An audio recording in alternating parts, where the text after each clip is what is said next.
Hi everybody, Misty here with Pixel Financial. I know you haven't seen my face for a week and I'm super sorry about that, but there are plenty of great reasons why I waited.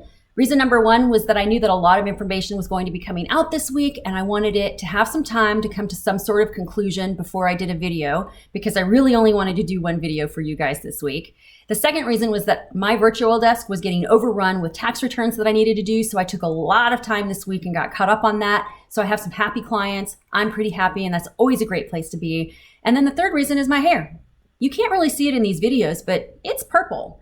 And I can't go to a salon like a lot of you right now. So this week I spent some time trying to figure out how to repurplify my hair, and I believe I did a pretty good job. So one of these days I'll take it out into the sun so you guys can check out just how purple it really gets.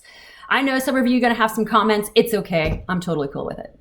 All right, many of you know that the government infused an additional $484 billion into the CARES Act this week, and it is going to be distributed as follows. $310 billion is going to the PPP program, $75 billion to hospitals, $25 billion to COVID testing, and then the additional $74 billion, I believe in large part, is going to go into the EIDL program. Now, the EIDL program shut down just a very short time after I posted my last video, as it had run out of funds as well. And they still, to this point, do not have the applications up and running, primarily because they're waiting for President Trump's signature on the bill. I think the one thing that we've all learned in all of this is that information does change at the drop of a hat and at the speed of light. So they wanted to make sure there weren't going to be any last minute changes before he signed that bill, which was very smart of the SBA. I've also been able to clarify some information on the forgivability of the PPP loans. This has been something that has been a little bit of a confusion for people. So now we do know, I mean, this hasn't changed. They only want you to spend about 25%, no more than 25% of these funds on non-payroll related expenses. Now you can pay 100% of it into payroll if you want to, but they don't want you to spend more than 25% on things like mortgage interest, debt interest, rent, utilities.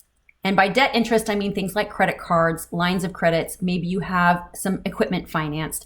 And also note that I said interest. They do not intend for you to use these funds to pay principal. So note that if you use these funds to pay principal, those funds will not, that you spent on that will not be forgivable.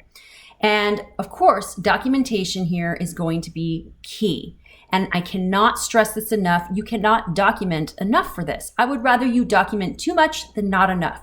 So save canceled checks, bank statements, credit card statements. Make sure that your rent lease or your lease agreement is out and ready to go. Your mortgage statements, everything that you can think of that you spend that money on, you make sure that you back that up. And some of that documentation is going to have a lot to do with what I'm about to talk to you about. Now, one of the things in order to make this forgivable is they're going to make sure that the amount of money that you pay out in payroll has not changed significantly from the same time the previous year. So they want to make sure that it hasn't decreased by more than 25%. If it has, then they're going to start reducing the forgivability of your loan. So for seasonal employers, they're going to look at this one of two ways: seasonal employers and non-seasonal employers. So they're going to go back and they're going to look for seasonal employers at the time frame of February 15th of 2019 through June 30th of 2019. For some seasonal employers, it will be March 1st, if that is the most logical date to start from. And then they're going to compare the amount that you paid out in payroll at that period of time to what you have paid out in the 8 weeks following when you received your loan.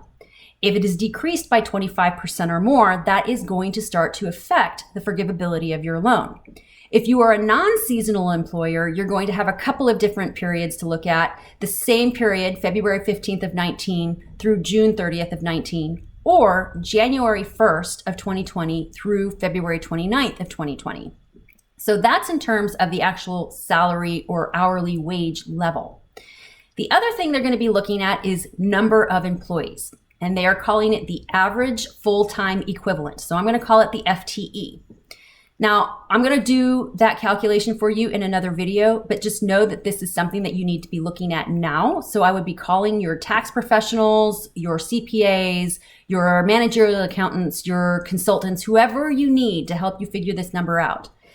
But for seasonal employees, it's again, or for employers, it's again going to start at February 15th of 2019 through June 30th of 2019. And then Non-seasonal employers get to choose whether it's the same period of time in 2019 or January 1st of this year through February 29th of this year.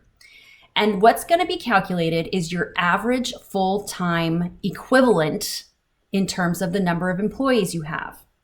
Now, if you're a non-seasonal employer, clearly you're going to pick the period of time that has the least amount of discrepancy. So just keep that in mind. But the reason you really need to figure this out now is because it can be fixed if you're falling short.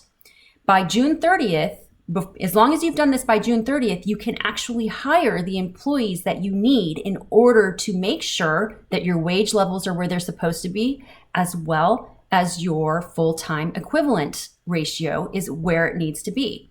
So that's something you need to keep in mind. It's something you need to start working on right now. And sometime next week, I will make sure that I come out with a video that helps you figure out how to calculate your full-time equivalent employee. Now, I know some of you have part-time employees, and that's okay. Just remember this is a proportion, and they just want the proportion from one period to be the same as the next period. So that's what I have for you guys this week. Thanks so much for tuning in. I hope I've been able to help a little bit. Please enjoy your weekend, and I'll see you sometime next week. Thanks for tuning in.